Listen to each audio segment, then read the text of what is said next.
ಅದು ಅರ್ಥ ಆಗದವರು ಅಂತ ಅದರಲ್ಲಿ ಬರ್ದೇನೆ ನಾನು. ಈ ರೀತಿ ಬೇರೆ ಬೇರೆ.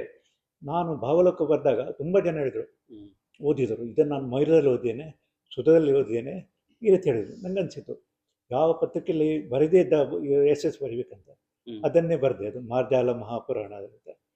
ಅದ್ರ ಕವರ್ ಪೇಜ್ ಮಾಡಿದರು ಚಂದ್ರನಾಥ್ ಅವರು. ಇವರ ಎಸ್ ಎಲ್ ಭೈರಪ್ಪನವ್ರ ಪುಸ್ತಕಕ್ಕೆ 1970ನೇ ಇಸ್ವಿಯಿಂದ ಅವರೇ ಕವರ್ ಪೇಜ್ ಮಾಡೋದು. ನೀವು ಕರೆಕ್ಟಾಗಿ ಐಡೆಂಟಿಫೈ ಮಾಡಿದಿರಿ ಅವರ ಕ್ಯಾಲಿಗ್ರಾಫಿ. ಈಗ ಎಸ್ ಎಲ್ ಭೈರಪ್ಪ ಅದು ಬುಕ್ ಅಲ್ಲಿ ಫ್ರಂಟ್ ಪೇಜ್ ಬ್ಯಾಕ್ ಪೇಜ್ ಇದೆಯಲ್ಲ, ಅವರೇ ಇವ್ರ ಬುಕ್ಗೂ ಫ್ರಂಟ್ ಬ್ಯಾಕ್ ಸೇಮ್ ಡಿಸೈನರ್ ಅವರೇ. ಒಂದಿನ ಬೆಳಿಗ್ಗೆ 8 ಗಂಟೆ ಹೊತ್ತಿಗೆ ಯಾರೋ ಬಾಗಿಲು ಬರ್ತಾರೆ ಅಂತ ಇವರು ಓಪನ್ ಮಾಡ್ತಾರೆ. ನೋಡಿದ್ರೆ ಎಸ್ ಎಲ್ ಭೈರಪ್ಪನವರು. ನಾನು ಎಸ್ ಎಲ್ ಭೈರಪ್ಪ ಅಂತ ಹೇಳ್ತಾರೆ. ಗೊತ್ತು ಸರ್, ಒಳಗೆ ನಿಂತಿರ್ತಾರೆ. ಆವತ್ತಿನಿಂದ ಅವರೇ ಕವರ್ ಪೇಜ್ ಮಾಡ್ತಾರೆ. ಸರ್ ಸರ್, ಇದು ನೀವು ಒಂದು ನಾಯಿ ಸಾಕು ನಾಯಿ ಇತ್ತು, ಅದ್ರ ಬಗ್ಗೆ ಸ್ವಲ್ಪ ಹೇಳಿ ಸರ್. ಏನು ಅದು ಹೇಳೋದು ಕಷ್ಟ ಆಗ್ತದೆ. ಅಂದರೆ ನಾವು ನಾಯಿ ಥರ ಟ್ರೀಟ್ ಮಾಡಿಲ್ಲ, ಮಗುವಿನಾಗಿ. ಅದು ಅದಕ್ಕೆ ವಯಸ್ಸಾಯಿತು, 15 ವರ್ಷ ಆಯಿತು. 15 ವರ್ಷ ಆದಮೇಲೆ, 15 ಅಂದರೆ ತುಂಬ ಜಾಸ್ತಿ. ನಾನು ಆಫೀಸಿಂದ ಬಂದ ತಕ್ಷಣ ಅದು ಬರ್ತಿತ್ತು, ಎದುರು ಕೂತ್ಕೊಳ್ತಿತ್ತು. ಇವನು ಮತ್ತು ಇವನು ತಂಗಿ ಇಬ್ಬರು ಬೆಳಿಗ್ಗೆಯಿಂದ ಸಂಜೆವರೆಗೆ ಏನೇನಾಯ್ತು ಅಂತ ರಿಪೋರ್ಟ್ ಕೊಡ್ತಿದ್ರು. ಯಾಕಂದ್ರೆ ನಾನು ಮಧ್ಯಾಹ್ನ 3 ಗಂಟೆ 2 ಗಂಟೆಗೆ ಹೋದರೆ ರಾತ್ರಿ 11:30 ಆಗ್ತದೆ. ಅಲ್ಲಿವರೆಗೆ ಇವರು ಬಂದಿರ್ತಾರೆ. ಆಗ ಅವರು ಕೆಲವು ವಿಷಯ ಹೇಳ್ತಾರೆ. ಇವರು ಏನಾದ್ರು ಮಾತಾಡೋದು, ಅದಕ್ಕೊಂದು ಲಿಮಿಟ್, ಟೈಮ್ ಲಿಮಿಟ್ ಫಿಕ್ಸ್ ಮಾಡುತ್ತದು. ಆಮೇಲೆ ಇವರು ಸ್ವಲ್ಪ ಜಾಸ್ತಿ ಮಾತಾಡಿ ಬೋಳು ಶುರು ಮಾಡ್ತದೆ. ನನ್ನ ನೋಡಿ ಸಾಕು, ಅವ್ರ ಜೊತೆ ಮಾತಾಡಿ, ನನ್ನ ಹತ್ರ ಮಾತಾಡೋದು.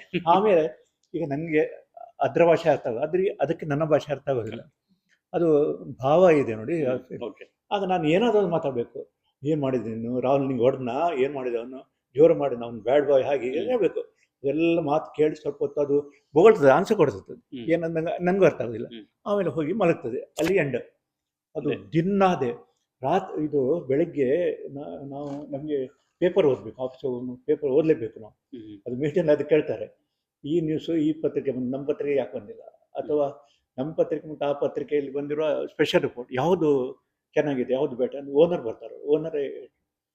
ನಾನು ಅದಕ್ಕೆ 5 ಪೇಪರ್ ಓದ್ತೇನೆ. ನಾನು ಜನರಲ್ ಡೆಸ್ಕಲ್ಲಿ ಇದೆ, ಅಂದರೆ ಮುಖಪುಟ ರೆಡಿ ಮಾಡೋದು ಮತ್ತು A2 ಪೇಜ್ ಎಲ್ಲ ನಮ್ಮ ಜವಾಬ್ದಾರಿ ಅದು. ಈಗ ನಾನು ಬರೋವಾಗಲೇ ಅದನ್ನೇ ಹೇಳ್ತಿದ್ದೆ. ಈಗ ರಾತ್ರಿ ಟ್ರಂಪ್ ಅವರು ಒಂದು ಭಾಷಣ ಮಾಡಿದರೆ ಇಲ್ಲಿ ರಿಪೋರ್ಟ್ರಿಗೆ ರಿಪೋರ್ಟ್ ಮಾಡೋದು ಸಾಕಷ್ಟು ಟೈಮ್ ಇದೆ, ಯಾಕಂದರೆ ಬೆಳಿಗ್ಗೆ ಆಗೋದು ಲೇಟಲ್ಲಿ. ಹೌದು, ನಮಗೆ ಅದು ಮಧ್ಯಾಹ್ನ ಹೊತ್ತಲ್ಲಿ ಬರುತ್ತದು, ಆ ರಿಪೋರ್ಟ್ ಎಲ್ಲ ಬರ್ತದೆ. ಇದು ಅದನ್ನು ಬರುವಾಗ ಎಲ್ಲ ಲೇಟ್ ಆಗ್ತಿತ್ತು. ನಮ್ಮ ಮನೆಯಿಂದ ಒಂದು 150 ಅಡಿ ದೂರದಲ್ಲೇ ನಮ್ಮ ಕ್ಯಾಬ್ ನಿಲ್ತಿತ್ತು. ಈ ನಾಯಿ ಟಪಟಪ ಅಂತ ಇದು ಮಾಡಿ ಮೈ ಕೊಡವಿ ನಿಲ್ತದೆ. ನಿಂತ ತಕ್ಷಣ ನನ್ನ ಮಿಸ್ಸಲ್ಲಿ ಗೊತ್ತಾಗುತ್ತೆ, ಓ ನಾನು ಬಂದೆ ಅಂತ. ನೋಡಿ ಎಷ್ಟು ದೂರ ಇದೆ ಅದು. ಅಷ್ಟು ದೂರದಿಂದ ಇನ್ನೊಂದು ನನಗೆ ನಾಯಿ ಹೇಳುವಾಗ ಒಂದು ರೀತಿ ಫೀಲ್ ಆಗುತ್ತೆ ಅದು. ಅಂದರೆ ನಾವು ನಾಯಿ ಥರ ಇದು ಮಾಡಿಲ್ಲ, ಅದನ್ನು ಟ್ರೀಟ್ ಮಾಡಿಲ್ಲ. ನಮ್ಮ ಫ್ಯಾಮಿಲಿ ಮೆಂಬರ್ ಥರವೇ ಇತ್ತು, ಅದು ಅದೇ ರೀತಿ ಇತ್ತು. ನಾನು ಆ ಪೇಪರ್ ಓದುವಾಗ ನನ್ನ ಸುದ್ದಿ ಬರೋದಿಲ್ಲ, ಅದು ಕೆಳಗೆ ಮಲಗಿತ್ತು. ಅದರ ಬಾಲದ ಕೂದಲು ಅದು ಭಾಳ ಚಂದ ಬಾಲ. ಅದು 5 ಕೂದಲು, 4, 2, 1 ಈ ರೀತಿ ಇರ್ತದೆ. ಭಾಳ ಚಂದ ಅದು. ಅದು ಪೊಮೇರಿಯನ್ ಮತ್ತು ಬಿಯರ್ಡೆಡ್ ಕೋಲಿ ಕ್ರಾಸ್ ಅದು. ಇಷ್ಟೇ ಒಳ್ಳೆದು, ಬೆಳ್ಳಗಿದ್ದು. ಅದು ಫೋಟೋ ಅದೆಲ್ಲ ಹಾಕಿದ್ದೀನಿ. ಅದು ಏನು ಮಾಡ್ತದೆ ಅಂದರೆ, ಅದು ಕೂಲ್ ಸ್ವಲ್ಪ ಆದರೂ ಟಚ್ ಆಗಿ ಬಂದು ನನ್ನ ಕಾಲಿಗೆ. ನಾನು ಎಲ್ಲಿಯಾವುದು ಹಿಂದಕ್ಕೆ ಹೇಳಿದ್ರೆ ತಕ್ಷಣ ಇದರಿಂದ ಎಚ್ಚೆತ್ತು ನನ್ನ ನೋಡ್ತಿತ್ತು. ಅಷ್ಟು ಸೂಕ್ಷ್ಮ, ಎಷ್ಟೋ ವಿಷಯ. ನಾವು ನಾಯಿ ಅಥವಾ ಯಾವುದೇ ಪ್ರಾಣಿಯನ್ನು ಕ್ಷುಲ್ಲಕ ಅಂತ ಬಯಸು, ಕ್ಷುಲ್ಲಕ ಖಂಡಿತ ಅಲ್ಲ ಅದು. ಅದು ನಾನು ಪೇಪರ್ ಓದೋ ನಾವು ಓದೋರು ಇತ್ತಿಗೂ ರೀಡರ್ಸ್ಗೆ ಓದೋ ರೀತಿ ಭಾಳ ಡಿಫ್ರೆನ್ಸ್ ಇದೆ. ನಾವು ಕಾಗುಣಿತ, ಹೆಡ್ಲೈನ್ ಇದೆಲ್ಲ ಚೆಕ್ ಮಾಡಬೇಕು ನಾವು. ಮಾಲೀಕರ ಮೀಟಿಂಗ್ ಯಾರೇ ಇರ್ಬೋದು, ನನ್ನ ಪಕ್ಕದಲ್ಲಿ ಕೂತವನು ತಪ್ಪು ಮಾಡಿದ್ರು ನಾವು ಹೇಳಬೇಕು, ಕರೆಕ್ಟ್ ಹೆಡ್ಲೈನ್ ರಾಂಗ್ ಅಂತ ಹೇಳ್ತಾರೆ. ಬಂದು ನಾಳೆ ಅಂತ ಬರೀಬೋದು, ನಾಳೆ ಬಂದ್ ಅಂತ ಬರೀಬೇಕು. ಇಲ್ಲಾದರೂ ಬಂದು ನಾಳೆ ಅಂತ ಬಂದರೆ ನಾವು ಸರ್ ಆ ರೀತಿ ಬಂದು ನಮ್ಮಲ್ಲಿ ಹೌದು ಯಾವ ಪೇಜ್ ಅಂತ ನೋಡ್ತೀವಿ. ಈ ರೀತಿ ಎಲ್ಲ ಇರುತ್ತೆ. ಅದಕ್ಕೆ ಸೂಕ್ಷ್ಮವಾಗಿ ನಾನು ಓದು. ಅದು ಕೆಲವೊಮ್ಮೆ ನಾನು ಪೇಪರ್ ಸೈಡಲ್ಲಿಟ್ಟು ನನ್ನ ಪಾಡಿ ಸುಮ್ಮನೆ ಕೂತ್ರೆ ಅವತ್ತು ನನ್ನನ್ನು ನೋಡಿದೆ, ಮುಖದ ಚೇಂಜಸ್ಸು, ಇವರು ಯಾವುದೊಂದು ಬೇಸರ ದುಃಖದಲ್ಲಿದ್ದಾರಂತ ಆ ಮುಖದಲ್ಲಿರೋ ಫೀಲಿಂಗ್ಸ್ ಭಾಳ ಚೆನ್ನಾಗಿ ಸ್ಟಡಿ ಮಾಡುತ್ತದೆ. ಭಾಳ ಗ್ರೇಟ್ ಅದು. ಮತ್ತು ನಾವೊಂದು ಕಾರ್ ಪರ್ಚೇಸ್ ಮಾಡಿದೆವು. ಕಾರ್ ಪರ್ಚೇಸ್ ಮಾಡುವಾಗ ಇವನು ಡ್ರೈವ್ ಮಾಡಿ ಬಂದ, ಬೀದಿ ನಾಯಿ ಒಂದು. ಅದಕ್ಕೆ ಎಷ್ಟು ಶಾಕ್ ಆಯ್ತಂದರೆ, ರಸ್ತೆ ನಡು ಭಾಗ ನಿಂತು ನೋಡ್ತಾ ಇದೆ, ಇವನು ಕಾರ್ ಡ್ರೈವ್ ಮಾಡ್ತಾನಂತ. ನಾನು ಸೈಡಿಗೆ ಹೋದ ಫಸ್ಟ್ ಟೈಮ್ ಡ್ರೈವ್ ಮಾಡಿ ಬರ್ತಾ ಇದ್ದಿದ್ದು. ಮತ್ತೆ ಇವನು ಆಫೀಸಿಗೆ ಬರುವಾಗ ಎಷ್ಟು ರಾತ್ರಿ 10:45 ಎಲ್ಲ ಆಗುತ್ತೆ. ನಾನು ರಿಟೈರ್ಡ್ ಆದಮೇಲೆ ನನ್ನ ಮಿಸ್ ಕೇಳ್ತಿದ್ದೆ, ರಾಹುಲ್ ಇನ್ನು ಬಂದಿಲ್ಲಲ್ಲ ಅಂತ.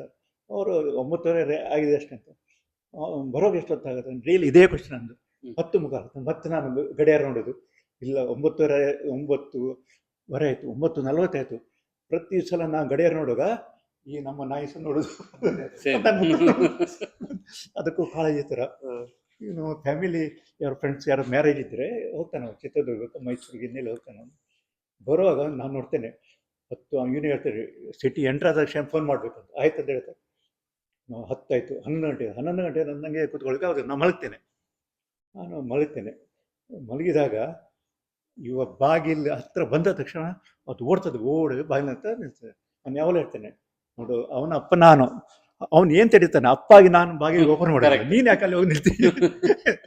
ಅವ ಏನು ತಡೀತಾನೆ ನನಗೆ. ಬಹಳ ಸೂಕ್ಷ್ಮ ನಾಯಿಗಳು ಅಂದರೆ ಅದು ಇದಲ್ಲ, ಅದು ಸತ್ತಾಗ ನಂಗೆ ಬಹಳ ಫೀಲ್ ಆಯ್ತು. ಅದೇ ಮನೆಯವರೇ ನನ್ನ ನಾಯಿ ಕರ್ಕೊಂಡು ತಗೊಂಡ್ಬರ್ಬೇಕಾದ್ರೆ ಇವ್ರು ಇರ್ಲಿಲ್ಲ. ಅದೇನೋ ನನ್ನ ಬರ್ಡೇನೋ ಏನೋ ಇದ್ದಿದ್ದಕ್ಕೆ ನನ್ನ ಕಸಿನ್ ಬಂದಿದ್ರು, ನಾಯಿ ತಗೊಂಡ್ಬರೋಣ ಅಂದ್ಬಿಟ್ಟು ಆಚೆ ಬೇಡ ಅಂತ ಹೇಳಿದ್ರು. ಅಲ್ಲಿ ಹೋಗ್ಬಿಟ್ಟು ರೆಸ್ಕ್ಯೂ ಸೆಂಟರ್ ಇತ್ತು, ಅಲ್ಲಿ ನಾಯಿ ಹೋಗ್ಬಿಟ್ಟು ತಗೊಂಡ್ಬರೋಣ ಅಂದ್ಬಿಟ್ಟು ನಾನು ತಗೊಂಡ್ಬಂದೆ. ಮನೆಗೆ ಬಂದ ತಕ್ಷಣ ಇವ್ರ ಹತ್ರ ಬೇಯಿಸ್ಕೊಂಡೆ, ನಾಯಿ ತಗೊಂಡ್ಬಂದಿರಾ, ನೋಡ್ಕೊಳ್ಳೋದು ಯಾರು, ಇದು ಮಾಡೋದು ಯಾರು ಅಂದ್ಬಿಟ್ಟು ಕೇಳ್ತಾ ಇದ್ರು. ಆಗ್ಲೇನು ನಾನು ಆಫೀಸ್ಗೆ ಹೋಗ್ತೀನಿ, ಇದಕ್ಕೆ ಹೋಗ್ತೀನಿ, ತಂಗಿ ಕೂಡ ಸ್ಕೂಲ್ಗೆ ಹೋಗ್ತಾರೆ, ತಮ್ಮ ಕೂಡ ಟೀಚರ್ ಆಗಿದ್ರು ಸ್ಕೂಲ್ಗೆ ಹೋಗ್ತಾರೆ. ಮನೇಲಿ ಇವ್ರದ್ದು ನೈಟ್ ಶಿಫ್ಟ್ ಇರ್ತಾ ಇತ್ತು. ಮಧ್ಯಾಹ್ನ 3 ಗಂಟೆ ಇದ್ಬಿಟ್ಟು ರಾತ್ರಿ 2 ಗಂಟೆಗೆ ನಾವು ಬರತ್ತಾ ಇತ್ತು ಅಂತ. ಸೊ ಬೆಳಿಗ್ಗೆಲ್ಲ ಇವರೇ ನೋಡ್ಕೊತಾ ಇದ್ರು. ತಗೊಂಬಂದಿದ್ದು ನಾನು, ನೋಡ್ಕೊತಾ ಇದ್ದೀನಿ ಇವ್ರು. ಅವಾಗ ಸೊ ಇವ್ರಿಗೆ ಜಾಸ್ತಿ ಅವಾಗಿಂದನೇ ಅಟ್ಯಾಚ್ಮೆಂಟ್ ಜಾಸ್ತಿ ಇದಾಗಿತ್ತು ಅದು. ಅದು ಆಮೇಲೆ ಇದು ಕಿಡ್ನಿ ಫೇಲರ್ ತೀರೋಯ್ತದು. ತೀರೋದಾಗ ನಾನು ನನ್ನ ಫ್ರೆಂಡಿಗೆ ಫೋನ್ ಮಾಡಿ ಹೇಳಿದೆ, ಅವರು ಸುನೀಲ್ ಮಿಶ್ರಾ ಅಂತ. ಅವರ ಮಿಸ್ ತಕ್ಷಣ ಬಂದರು. ಅವರು ಬಂದಾಗ ಅವರು ಆಮೇಲೆ ಹೇಗಾಯ್ತು ಏನೇನು ಹೇಳಿದ್ರು, ಹೋದರು. ಅವರು ನನಗೆ ತುಂಬ ಅವರು ಈಗಲೂ ಟೀಚರ್ ಅವರು. ಆಮೇಲೆ ಅವರು ಮಿಸ್ಸಸ್ ಹೇಳಿದಾರಂತೆ, ಅಲ್ಲ ಮನೆಯಲ್ಲಿ ಯಾರಾದ್ರು ತೀರೋದ್ರೆ, ಫ್ರೆಂಡ್ಸ್ ತೀರೋದ್ರೆ ಅಳುದು ನೋಡಿದ್ದೇನೆ, ಒಂದು ನಾಯಿ ಸತ್ತದು ಕಟ್ತಾ.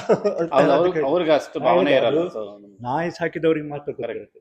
ಈ ಸಂಪ್ರದಾಯಸ್ಥ ಮನೆಯಲ್ಲಿ ನಾಯಿ ಒಳಗೆ ಬರಬಾರ್ದು, ಮುಟ್ಬಾರ್ದು ಅಂತ ಇದೆ. ಎಷ್ಟೋ ಕಥೆಗಳು ಓದಿದ್ದೇವೆ. ಯಾರದು ಸಾಕಬಾರ್ದು ಅಂತ ಹೇಳಿದಾರ ಅವರೇ ಜಾಸ್ತಿ ಅಟ್ಯಾಚ್ ಆದರು ಆ ನಾಯಿ. ನಮ್ಮನೆಲ್ಲೂ ಒಂದು ನಾರ್ಮಲ್ ನಾಯಿ, ನಾನು ಕೆಲಸ ಮುಗಿಸ್ಕೊಂಡು ಹೋದ್ರೆ ಚಿಕ್ಕ ನಾಯಿ, ಚಿಕ್ಕ ಮರಿ ಮನೇಲಿ ನಮ್ಮ ಮನೆ ಎಷ್ಟು ಬಾಲ ಅಲಡ್ಸೈತೆ. ನಮ್ಮನೆ ನಾಯಿ ಅಂದ್ರೆ ನಾಯಿ ತಗೊಂಬಂದಿದ್ದು ನನ್ನ ತಮ್ಮ ಚಿಕ್ಕವನಿದ್ದ. ನಾನು ಚೆನ್ನಾಗಿ ಬೈದೆ, ನಿಮ್ಮನ್ನೇ ನೋಡ್ಕೊಳಕ್ಕಾಗಲ್ಲ, ಇದನ್ನ ಬೇರೆ ನೋಡ್ಕೋಬೇಕು ಅಂತ. ಅದಾದ್ಮೇಲೆ ಸುಮಾರು 15 ವರ್ಷ ಇತ್ತು ಸರ್ ಅದು ಮನೇಲಿ. 15 ವರ್ಷ ಇತ್ತು. ಸೊ ಸೇಮ್ ನಿಮ್ ತರನೇ ಫೀಲಿಂಗು ಅವ್ರು ತಿರೋದ್ಮೇಲೆ. ಸಾಕಿರ್ಬೇಕಾದ್ರೆ ಎಂಟೈರ್ ಟೈಮ್ ಅಲ್ಲಿ ತಂದೆನೇ ವಾಕಿಂಗ್ ಕರ್ಕೊಂಡು ಹೋಗೋದು, ಇಲ್ಲ ಇಂಜೆಕ್ಷನ್ ಬಂದು ರೆಗ್ಯುಲರ್ ಹಾಕ್ಸೋದು. ನನಗೆ ಟೈಫಾಯ್ಡ್ ಆದಾಗ ನಾನು ಅದಕ್ಕೆ ಹೇಳಿದೆ, ನೋಡು ನನ್ನ ಹತ್ರ ಬರಬೇಡ, ನನಗೆ ಟೈಫಾಯ್ಡ್, ನಿಮಗೆ ಇದಕ್ಕೆಲ್ಲ ಕದ್ದುಕೊಂಡು ನಾನು ವಾಕಿಂಗಿಗೆ. ಈಗ ಆಸ್ಪತ್ರೆಗೆ ನಾನೇ ಹೋದೆ.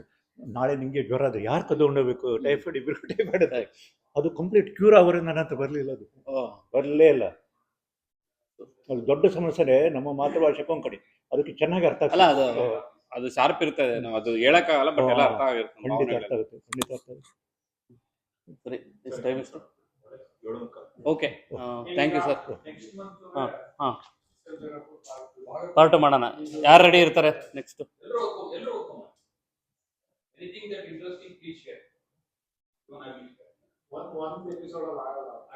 ಅಲ್ಲ, ಈಗ ನಾನೇ